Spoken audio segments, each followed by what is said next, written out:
When Iran had a possibility of nuclear weapons, which they do not have now, when Iran was the bully of the Middle East, let's call it the bully of the Middle East, which it isn't anymore, they had a hard time going against that. I understand that. Now that Iran has been very much decimated in terms of their nuclear and in terms of their regular, because of the actions we took with those beautiful B-2 bombers and other things, people really want to come in. And so we are in very active discussions with the more traditional potential members of the Abraham Accords.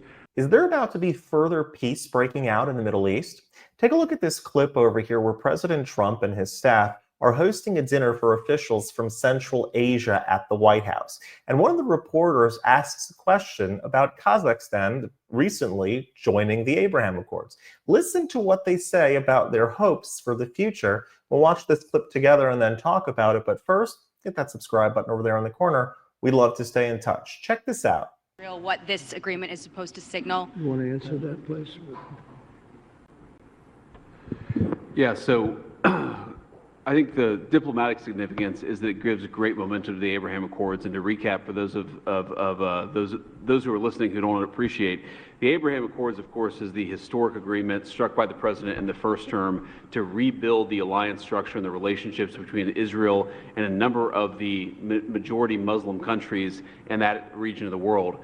What the president has done is actually signaled that the momentum of the Abraham Accords is alive and well in the second administration. I think it's not just going to be Kazakhstan, but also a number of other countries that join in the months to come. So it's a great signal, a great act of friendship, and a great sign that the Abraham Accords is alive and well. Marco? I think that's the wrong way to analyze it. There's a lot of countries that have diplomatic relations with one another. The Abraham Accords is a partnership.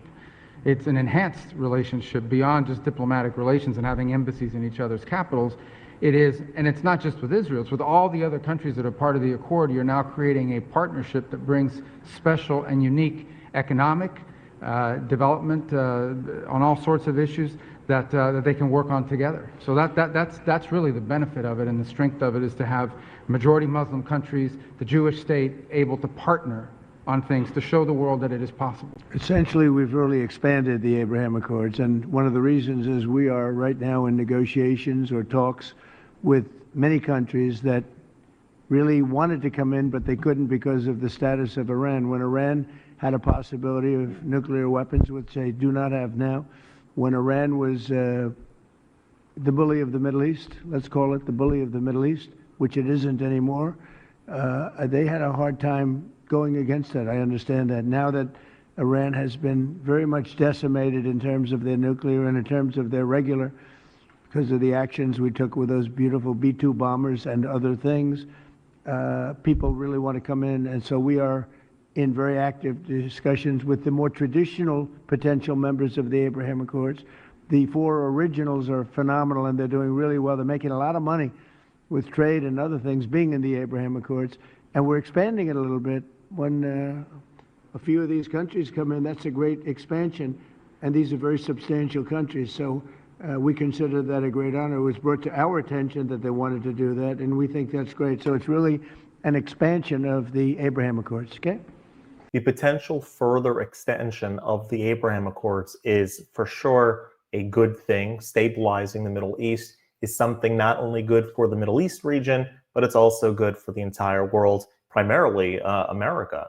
Because if you have all these radical groups that are going to be downsized and downplayed in the Middle East with a growing culture of endorsement of and recognition of Israel and partnership amongst each other and sort of neutralizing Iran, that is a good thing. Deterring Iran, all of those sorts of things in reshaping the Middle East actually helps America and the rest of the world as well. So the Accords are shifting the Middle East from an identity conflict to a security and developing alliance.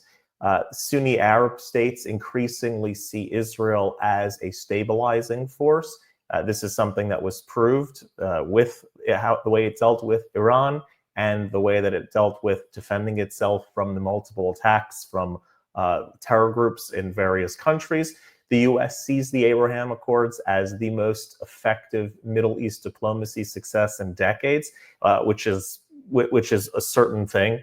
The going mentality in the West was that you have to first solve the Israeli-Palestinian conflict, and then only then can you further peace in the Middle East. And this administration took the opposite approach, and it's actually working quite effectively. And there's good reason to be optimistic about the future as well. Even countries that haven't signed yet, like Saudi Arabia and Oman and Indonesia, are already cooperating quietly, especially in trade and security and aviation, things like that. So there's a lot of reason for optimism for the future. This symbol of Kazakhstan now becoming a part of it sort of opens the door, opens the gates again, and symbolizes to the rest of the Middle East and other countries that want to be involved that this is something that is expanding, and the snowball is beginning to roll, and you may want to jump on the bandwagon as well. So let's all hope for its expansion. This is something that is good for everyone over there, and something that is good for us certainly as well. And we'll keep you apprised of everything as it develops. If you like this content overall, hit that subscribe button over there in the corner. We'd love to stay in touch. Take care.